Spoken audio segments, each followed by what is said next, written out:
Hey guys, it's USAFA. Welcome back to another episode of Voices of the Community. Today's guest is someone whose name has become synonymous with both skill and legacy inside of Marvel Contest of Champions. He's a creator who's not only pushed the boundaries of what's possible in the game, he's redefined them. From his legendary New York Comic Con 2019 championship win at just 15 years old to a decade long journey of precision gameplay, challenge runs, and community leadership, Metal Sonic Dude has built a reputation as one of the sharpest minds and most respected voices in the entire MCOC community. He's conquered Everest content with low star rosters, built one of the most dedicated followings on YouTube, and even taken his passion straight to Kabam's doorstep, helping create official champion deep dives for the very game he grew up with. This is a conversation about growth, mastery, and gratitude from a player who spent nearly 10 years turning passion into purpose. So let's dive in. This is Voices of the Community, and this is Metal Sonic Dude. Hey guys, it's USAFA. Welcome back to another episode of Voices of the Community. I have a guy online that I do not need to introduce, MSD. How about you give a quick introduction of yourself and how you started playing this game? Hi, everybody. My name is, you probably know me as Metal Sonic Dude or MSD. My real name is Tyler. I started playing this game in November of 2015. So it is almost 10 years ago I started playing this game. Yeah. I was 12 years old. I saw an advertisement like when the contest was still doing like TV spotlight ads with Venom and Spider-Man, and I immediately was like engrossed in that, and I loved it so much. And I went and found the game. My dad actually suggested that I download it because he knew that I like played Marvel games on my phone, and like Marvel. I played a game called Spider-Man Unlimited, which was a unlimited runner Spider-Man game, Yep. and so he suggested that I should go and try that, and so I did. I started playing. I got a 3-star Wolverine on my first day, and the rest is history. And here we are now.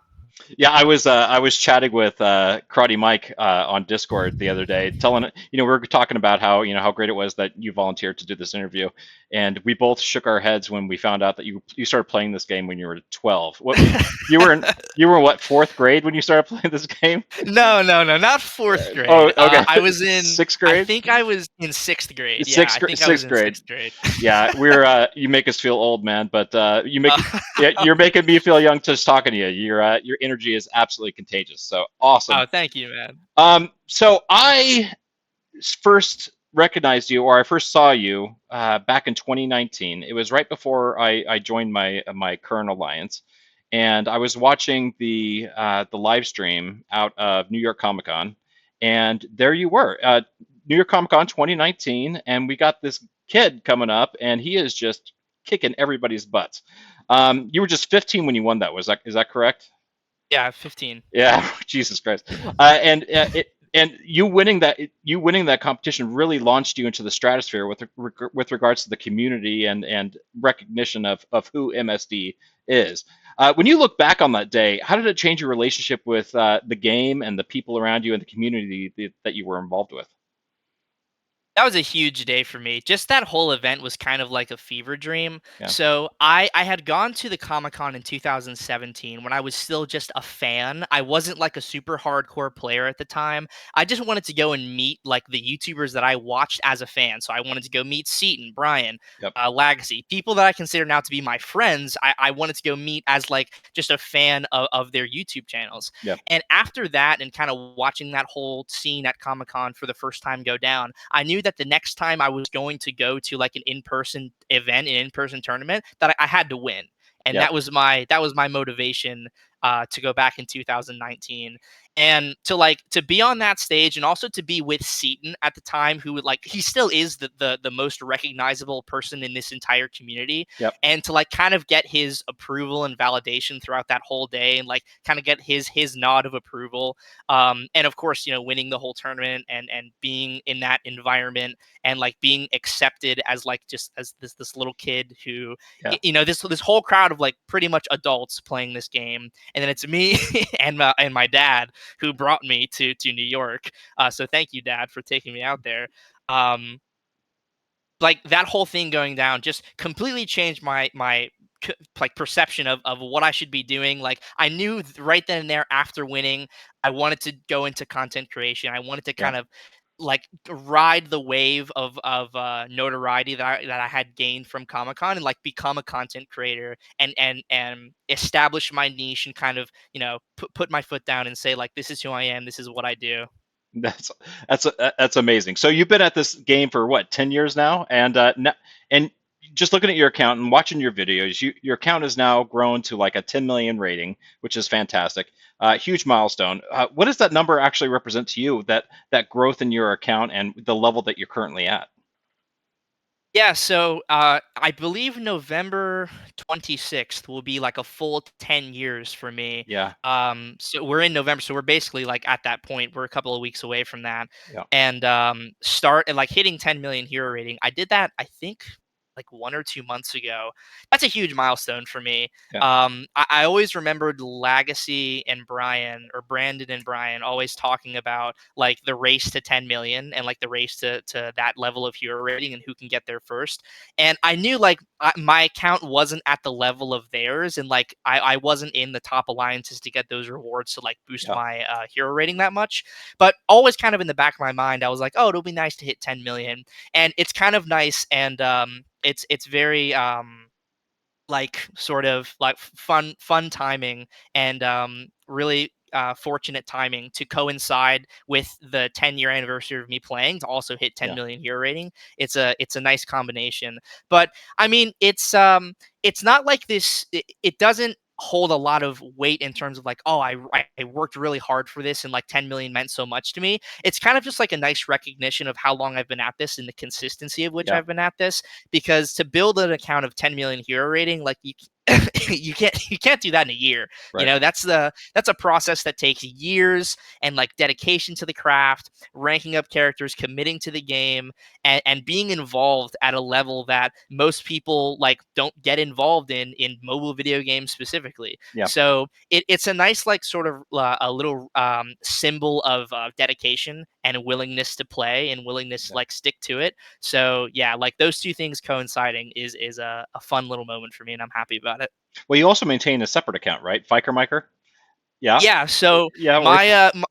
my free to play account, Jeff Fikermiker, the name comes from a Whose Line Is It Anyway bit that I had saw a couple of years ago, and I loved it so much. I decided to make the account name that. I Yeah, used to go a lot harder on Fikermiker. He's kind of like semi-retired now, but I mean I still have like I think 7 rank 4s on that account, right. so he's not like fully retired. It's a free to play Valiant account. I'm very proud of what I've been able to do on Fikermiker, and also my Valiant speedrun account, MSD Junior, who's like pretty much fully retired at this point. But Fiker Micro specifically, I don't play him on a weekly basis anymore. I kind of Yeah, log in when there's like big events or like story content. But yeah, I'm proud of where Fiker Micro has come, and I think I have that account at like 4 million hero rating. So right. yeah, I'm proud of Fiker Micro too. Yeah, but I mean, 4 rank 4s on your free to play account. That's absolutely fantastic. I mean, Yeah, and I have all the Deathless champions on that account as well. So like at that time, I was keeping up with it at a similar pace as my main account. yeah. Why did you start that account? Fun. I Just mean, I fun. saw Seaton had started many free to play accounts. Brian has been free to play Yeah, forever. Legacy has started many free to play accounts. It's just something that people had like started to do just for a different experience and kind of a fresh take. The whole philosophy that I like about free to play accounts specifically, like it's ones that you stick to and you kind of play consistently, not just that you do for like a weekly challenge or something like that, is you have the liberty to rank up whoever you want, and you don't have to like worry about meta relevance or like ranking for prestige or ranking for your alliance. You can kind of just take up whoever you want, and that's been really fun because I have a rank for Jack o' Lantern on that account, and I love Jack o' Lantern. It's so fun, like the perfect kind of icon rank 4 for the account is someone like Jack o' Lantern, someone like Maker, who I just took up as well. I'm a big fan of like the more niche, obscure characters to take up on that account because it gives them a it's chance to fun. shine, and it also gives me a chance to make content with them Yeah. where like I otherwise wouldn't be able to do that on my main account. The reason why I know about Fiker Marker is because yes, I've tuned into many of your streams and many of your videos, and I have been able to watch you grow that account. But the best thing about watching your streams and learning from you, is watching your guides, is that whenever you're on a live stream and the chat is going, you are extremely gracious towards the entire chat and being involved and having that back and forth between yourself and the chat while you're playing this game. Uh, so is that something that you've had to cultivate as you've grew your audience, or is that just the kind of person you are, being that gracious? It's not to sound like Mr. Perfect over here, but I do kind of think it's just kind of who I am and like a part of my personality. Yeah, I'm very grateful for like people being willing to tune in and watch my content, especially watching me live. That's kind of a commitment. Even if you just have me on in the background, you chose to put my stream on, yeah, and I'm very thankful for that. Like I kind of have this running joke with myself that I spend way too long in the outros of all my videos and streams saying thank you, right. because I just don't know when to stop. It kind of just goes on for a long time. And like I just recorded a guide video that's going to go up on my channel in a couple of days. And I probably spent like 2 minutes just saying thank you at the end of the video. So it's just kind of always been who I am. I'm very thankful for like people willing to tune in and watch me. And Yeah, I'm very like honored that people ask me questions for the sake of like actually wanting to learn and know, because they want to ask somebody. They feel like I'm the right person to ask. And so I'm very honored that people like see that in me and continue to come back to me with questions of varying nature. So it's a privilege and an honor really to be in this space and like have the YouTube success and the Contest of Champions success that I have. So I'm eternally grateful. right. Now this is completely off the wall. This is this is as you're talking. I have this question for you. So you're in school right now. You're living on campus. Off campus. You're living off campus. Do you have a Yeah. roommate?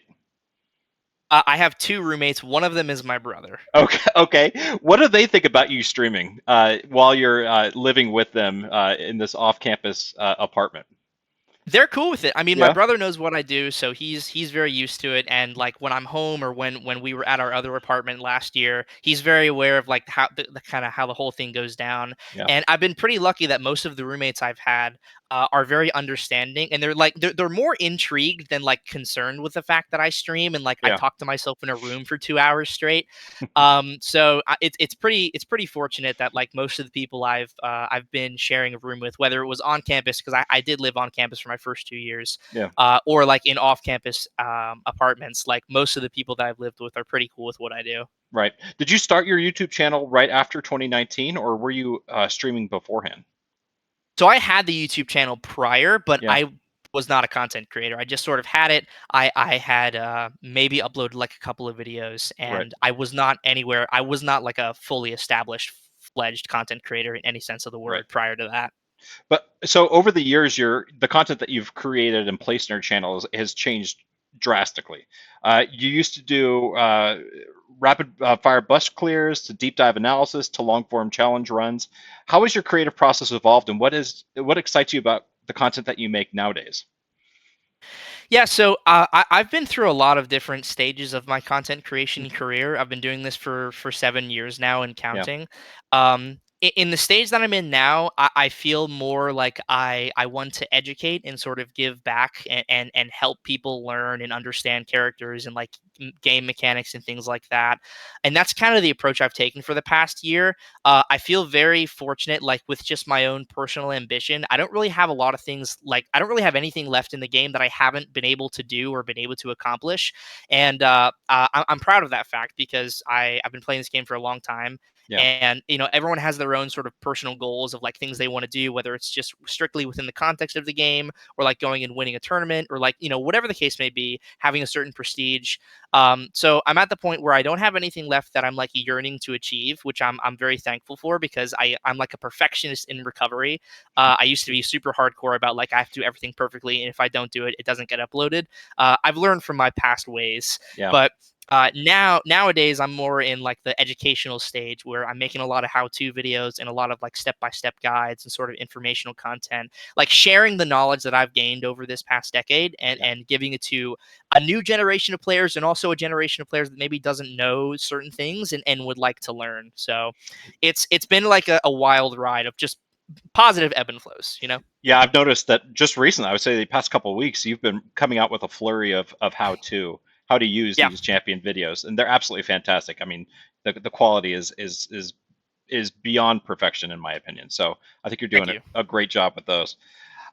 Now your account, moving on to your account, you've been pretty transparent with your viewers to talk about spending. We talked about Fiker Micro, who's your free to play account, and Yep. now we have your main account. You said roughly you spent about 10,000 over 10 years, which Yeah. in the grand scheme of things, 10,000 over 10 years. This may sound like a lot, but there are some people who just do spend a little bit more. Yeah. But this is mostly tied to your content and the ability to make content that you've spent this 10K over the past 10 years. Why was it important for you to open out about that, about your account and your spending as it relates to this game to the wider community? That's a great question. So I think it's really important to be transparent in every aspect of like content creation and just like life in general. It's always good to be transparent about things, so Mhm. nothing can get like mixed signals and things don't get lost in translation. Yeah, Yeah, I'm not shy about the fact that I spend money on this game. I'm not like I don't consider myself a whale in any sense of the word. Really, all respect to the whales out there. You guys keep us going. We love it.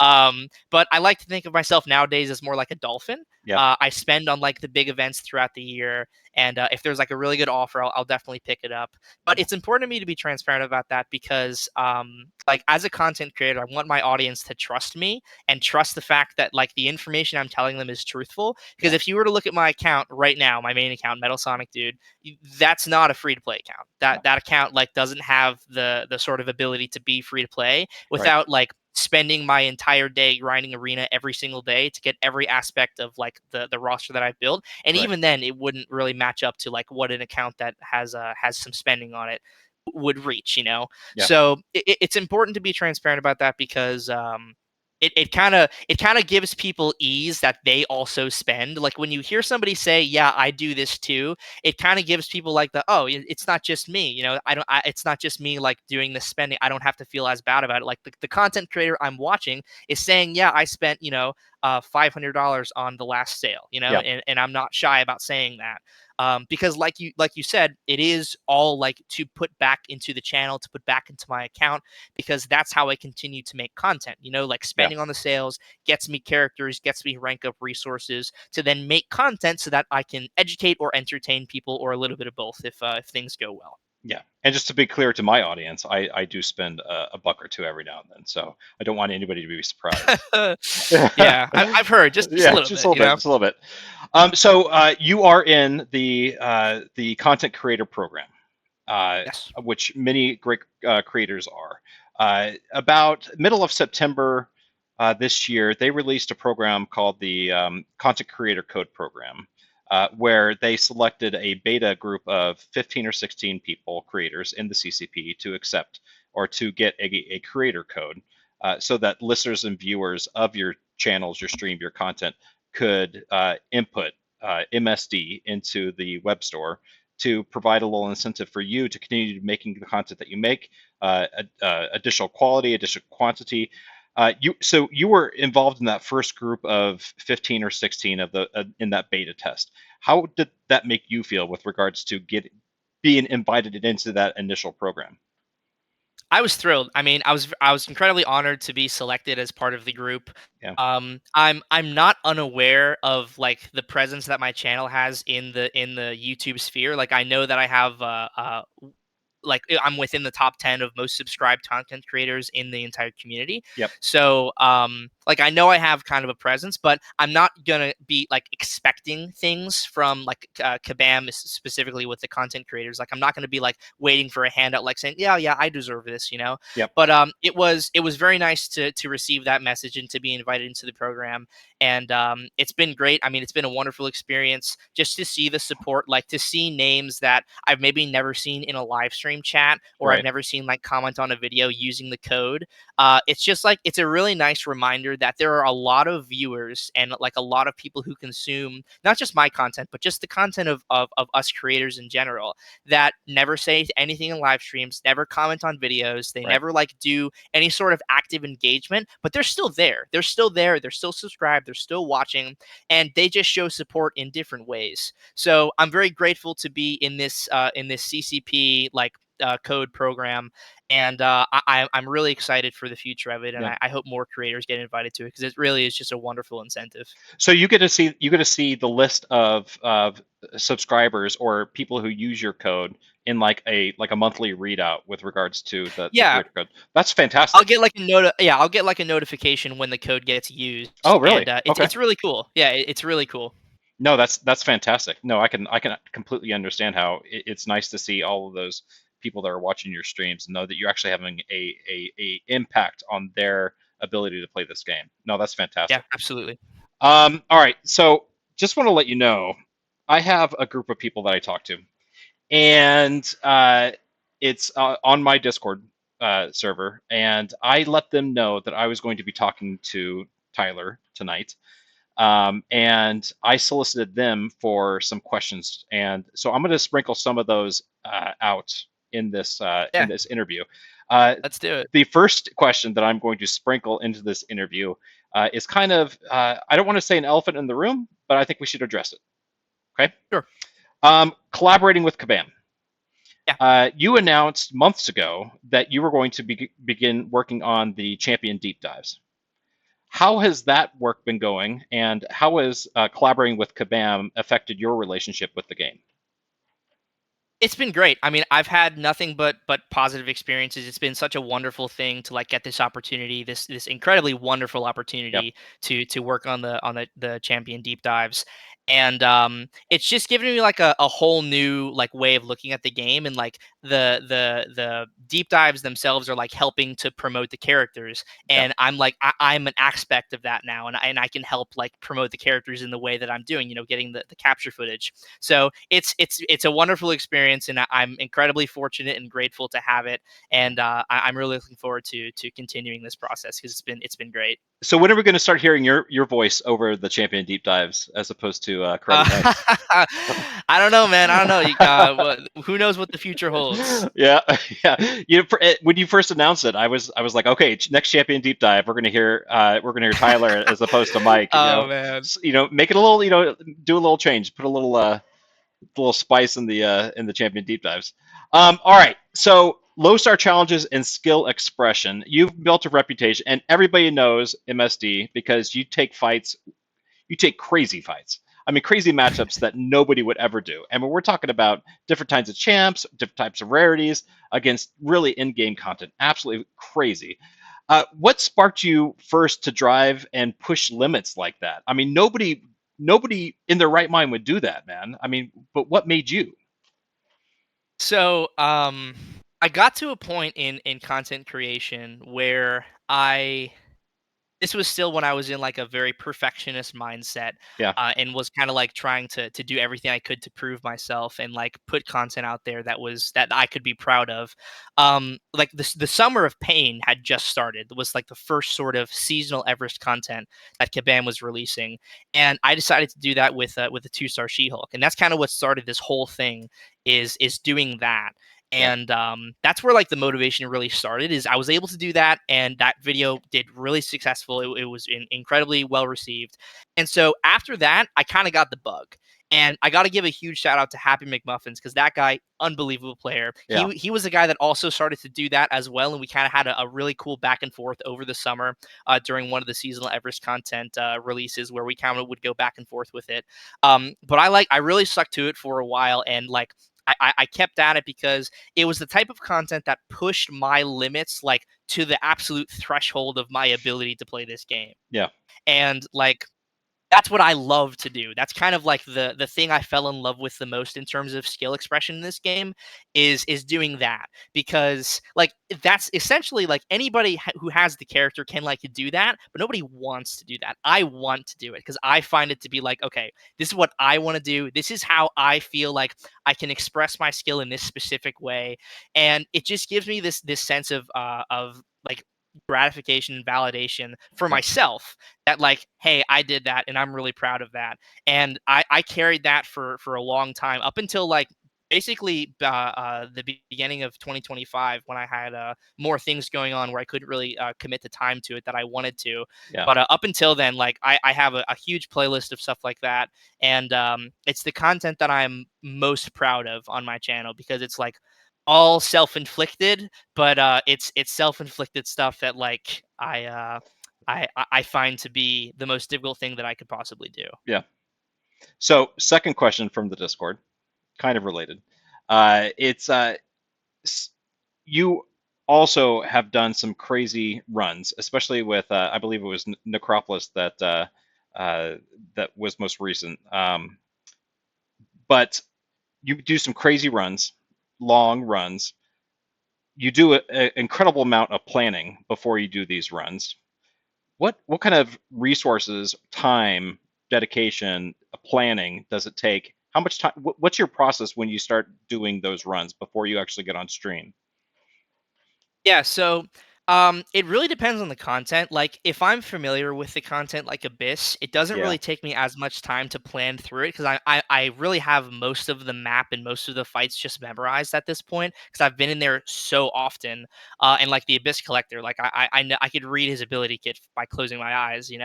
I'm just really familiar with him. So yeah, like if I'm familiar with the content, the planning isn't as intensive. But like when Necropolis first came out, and like I was going for the first nameless grandmaster solo to like get that done, like that was completely blind. Like there's no, like we had to just go in and get at it, and you have to do the whole run to then get to him, to then yeah, get to the point where I go for the solo.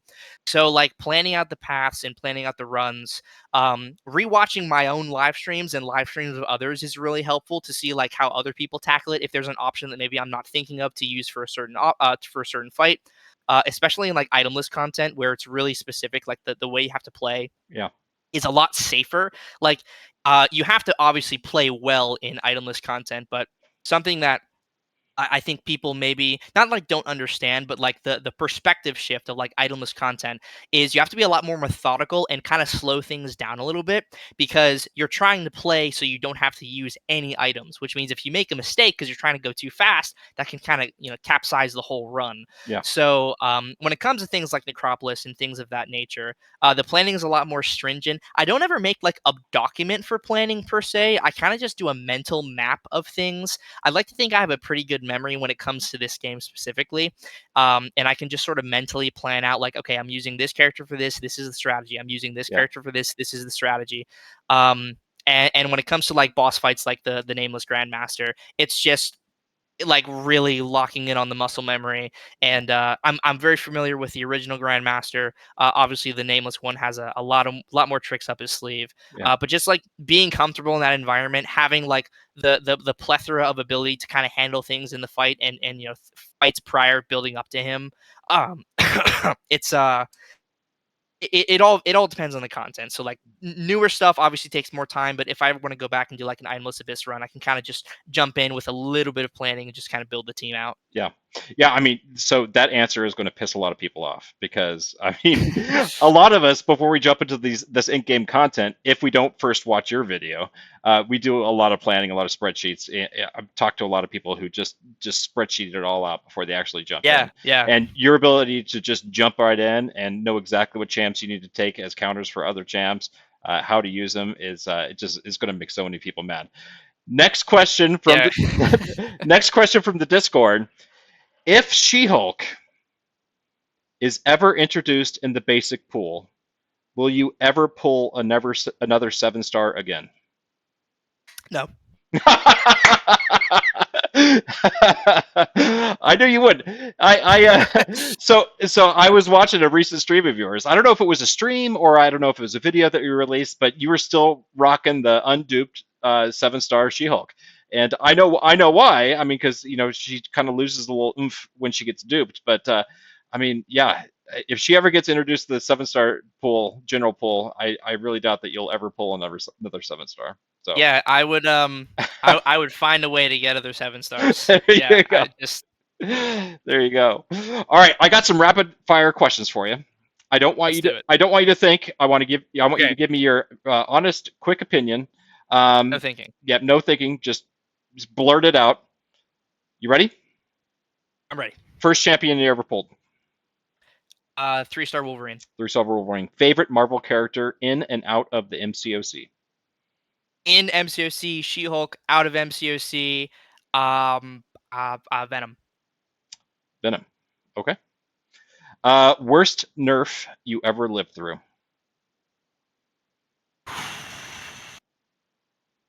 Oh man, off the top of my head, Doctor Strange. Really? Yeah. Go to synergy team. She-Hulk, Mr. Fantastic, Titania. God, this is terrible. You're gonna figure a way to get She-Hulk in every question. Champion you wished you could design a deep dive for. Past. Oh man, Hmm. that's a great question. Um, Either Kate Bishop or Anti-Venom. Really? Yeah. Okay. I would not expect that. All right. Favorite content creator to collab or theory craft with. Uh, Probably Simula 67. Yeah. Yeah. Sim's a great guy. Yeah. Yeah. It was great talking to Love, him the other day. And I'm really excited about love seeing Drew. him. Yeah. Drew's Yep. great. Rank up you'll never forget. Rank up I'll never forget. Yep. My first rank 5-star Hyperion. Rank up you regret.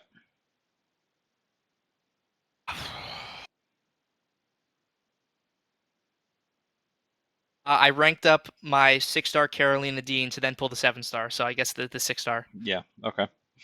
All right. Now this is a question, and I honestly don't know what you're going to say here. The other questions, I pretty much knew what answers you were going to give, but but Alliance War or Battlegrounds. Alliance War. Yeah. Yeah. So the people listening to this interview, you may not know this, but MSD has been called upon by For Loki a couple times in the past to do a quick fill-in, and Ty has always fulfilled, and he's always done fantastic. But as soon as he's no longer needed, he leaves. Um, and Oh man. it's always very shocking to us when MSD comes in the chat for a season and then leaves abruptly. Like, wait a minute, you're leaving us. But Sorry, man. but I mean, one of the questions that I did get from Discord is why are you not in an Alliance War focused alliance? You obviously can do the job. What about Alliance War doesn't keep you in For Loki? Yeah, so I love my time in For Loki. For Loki is the best. Shout out to DSVG as well. I spent a season in there a couple of years ago. Yep. I love For Loki. I love like Tier 1 Alliance War. It just does take a lot of like time and commitment, and you kind of have to be like willing to rank for the mode. Yeah. And I got to a certain point in my like contest career and also my content creation career where like Alliance War was I liked it, but I wasn't like in love with the mode like I used to be. So obviously, if For Loki ever needs me, my boys in Battlegrounds Bullying Squad, they know I'll pop back in and pop back out. Right. And I'll be there to save the day if need be. But yeah, I'm not at that stage in my content in my contest career anymore where like I want to consistently be in a Tier 1 alliance. Yeah. But obviously, all love to For Loki. Yeah. Right. So the alliance you're in right now, are you're the leader of the alliance right now? Yeah. Yeah. So what makes an alliance great for this point for you in your MCOC career? So the alliance that I'm in right now, the Battlegrounds Bullying Squad, shout out to those boys, Yeah. always getting it done every month. We're casual end game players, so we have a lot of players who like love Battlegrounds, and kind of the whole point of the alliance is a group of like not retired endgame players, but Yeah. endgame players who like still want to engage with the game on a daily basis, but might not have the time to like fully commit to certain game modes, but still want to play those game modes. So like we have a Battlegrounds minimum, but it's very low. We have people place their defenders in Alliance War, but there's no requirement to like go through a path. Yeah. We do AQ, but like low level AQ. The only thing that we kind of hard require is raids, and that's only 1 week of the month, and raids are pretty straightforward at this point. Right. But yeah, this style of alliance is really good for me. Even though I am like the leader, I give all credit to my officers. Those are the guys who really get it done. So Clobber and Time and Shorty, those Yeah. are the two guys that really like take care of business. And obviously, I'm part of like discussions about bringing new people in and like having the alliance participate in certain events. But like this style of alliance that I'm in now, this is pretty much like my forever alliance Yeah. because it puts a lot less pressure on me to like play daily in active game modes. And if I want to play a little bit of Battlegrounds, I can. I do like a path in our alliance quest.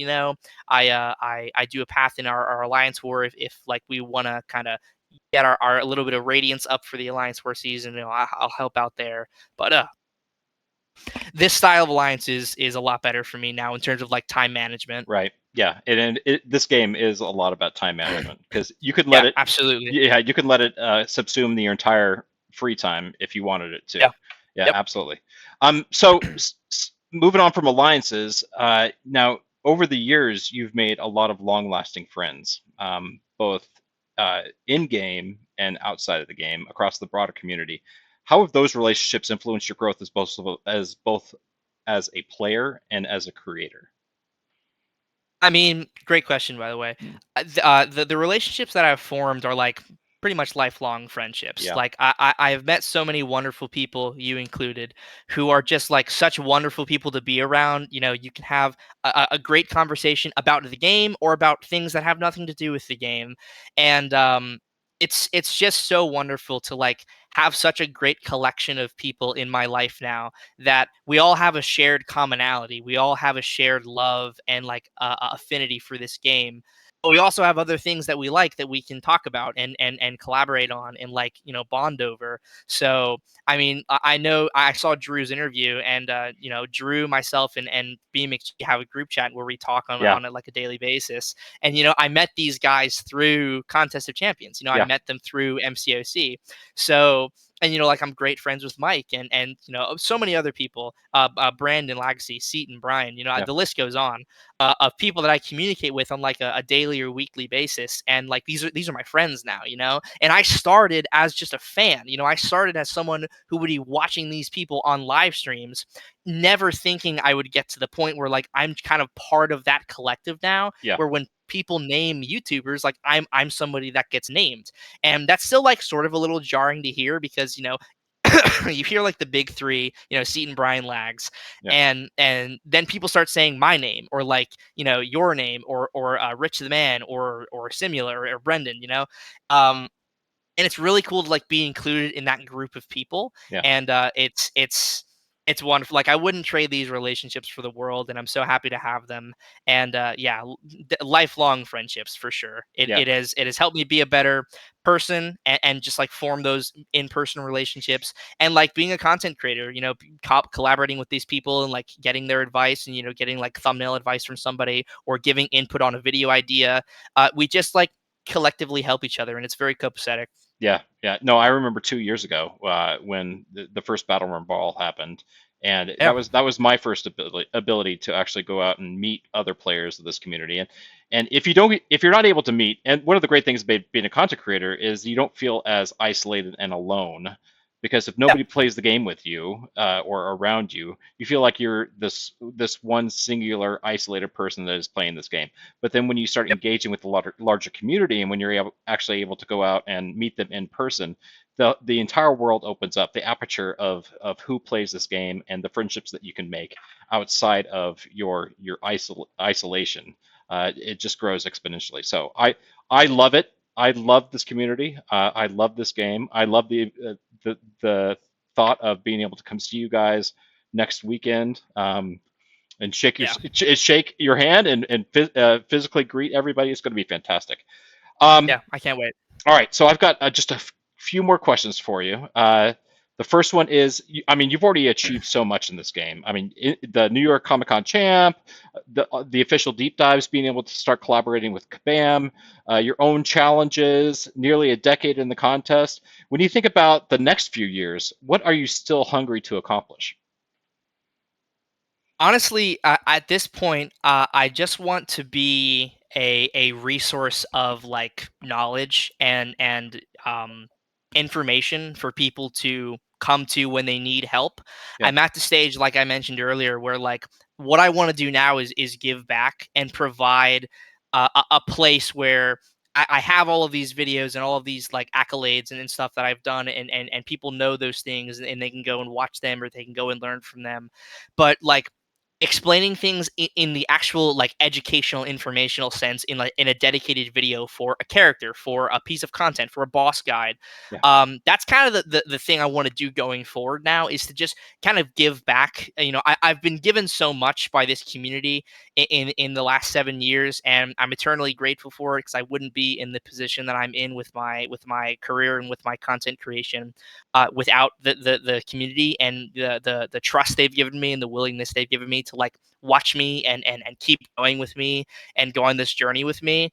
So now I just want to give back and yeah. help people when they need help. So speaking of that, um, that's the future. What do you hope that people remember about you? That's a great question. Um, I hope I'm remembered for my kindness and willingness to help people Yeah, more than anything. We could talk all day about accolades and achievements, and those are all well and good, and people should be proud, and I'm proud, and um, those are all things that people are allowed to be proud of. But at the end of the day, I would much rather be remembered for being someone who was helpful and nice, than someone who was like, beating people up and never losing and always being this like dominating for. I'd much rather be known as like, oh yeah, he was helpful, he helped me out, I appreciate that. right. No, I hope people remember me for being the best looking MCOC player. So that's what I hope. I'll definitely remember you for that. All right, last question. Last question. I ask everybody the same question. I want Voices of the Community to be a long running series. I want to interview many, many more people across the entire community, across every walk of life. MSD, who would you like to hear in future episodes of Voices of the Community? You can give me a name. You can give me a category: free to play, casual spender, whale, Kabam employee, or content creator. Who would you like to most hear from a future episode of Voices of the Community? So I have two, actually. I came Okay. prepared for this because I've seen prior interviews. Yep. In no particular order, Okay. I absolutely want to see my good buddy Brandon, aka Legacy. Yep. I really need to see him on this channel. I need to see an interview from him, and I would love to see you talk to Iwalt. I would really like to see you talk to him if you haven't already. Yep. Um, So those would be yeah. my two. So to address both of those, Yeah, I would love to interview Legacy. I would more love to interview his girlfriend because she has become a fixture on his channel almost as much as him now. The second one is Iwalt. I had just recently been introduced and met Iwalt virtually, and he and I had always had some sort of competitive play back and forth. But recently, I was able to talk to him on the phone and chat with him, and he is a fantastic guy. And I can't wait to meet him in Vancouver in less than a week. So he will yeah, be out there, and, awesome. and I would love to get him on one of these interviews. Fantastic individual, and if you guys get a chance to reach out to Iwalt, he's a great guy. And if you're going to Vancouver, make sure you hit me up, and I'll point him out to you. So Yeah, awesome. absolutely. Awesome. So Ty, thank you so much for spending your night with me. I can't wait to see you again in about 6 days. Likewise, man. I'm really excited for the listeners of this interview to learn a little bit more about you and about what drives you in playing this game, and learn a little bit more about MSD. But guys, that's going to end this interview. Thank you so much for spending your time with me. I'm going to have many more episodes of Voices of the Community to come out. I'm doing 2 more interviews this week. Then I'll be heading out to Vancouver. I'll be doing some in-person interviews out there. I'll post those all when I get back to town. and I will see everybody later. See you guys in the next one.